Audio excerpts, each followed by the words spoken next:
ആരോ പറഞ്ഞിട്ട് പ്രാർത്ഥന ഞങ്ങളുടെ കുടുംബത്തിലുള്ള രക്തമല്ലേ, അവൾക്ക് ഇതൊന്നും ഒരു കാര്യവുമില്ല, അവൾ അവളുടേതായ ഒരു വഴിക്ക് പോകും, അവൾ അച്ഛനും അമ്മയും അവളോടൊപ്പം ഉണ്ട്, ഞങ്ങളെല്ലാവരും അവളോടൊപ്പം ഉണ്ട്. അവൾക്ക് പാട്ടാണോ പാടിക്കോട്ടെ, എന്തിപ്പോ നഷ്ടം, ആർക്കാ നഷ്ടം. പ്രാർത്ഥന മോളുടെ കാര്യം പറയുമ്പോൾ വേറെ ഒന്നും കൂടി ഇപ്പൊ ഈ അടുത്ത ദിവസങ്ങളായിട്ട് ഭയങ്കരമായിട്ട് സൈബർ അറ്റാക്ക് നടക്കുന്നുണ്ട്. അപ്പൊ അതിനെ കുറിച്ച് എന്താണ് മലയാളം? അല്ല, പ്രാർത്ഥന തന്നെയാണ് എൻ്റെ അടുത്ത് പറഞ്ഞത്. ഇങ്ങനെ അവള് ക്ഷീണിച്ചപ്പോ ഇങ്ങനെ കൊച്ചിനെന്തോ പറ്റി അങ്ങനെ ഇങ്ങനെ മറ്റത്.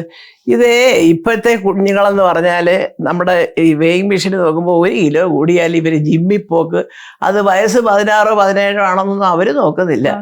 അപ്പൊ ഒരു ഭാഗം പറഞ്ഞ എന്താ, ഇപ്പോഴേ പോകണം, പഠിക്കണം. കണ്ടോ, ചേച്ചിക്കൊക്കെ അങ്ങനെ പോകാത്തോണ്ടുള്ള കുഴപ്പമാണെന്ന് നമ്മളെ പറയും. അവര് പോയി അവര് വെയിറ്റ് കുറയ്ക്കുന്നു, അങ്ങനെ ഇതിന്റെ കൂടെ പഠിത്തമുണ്ട്.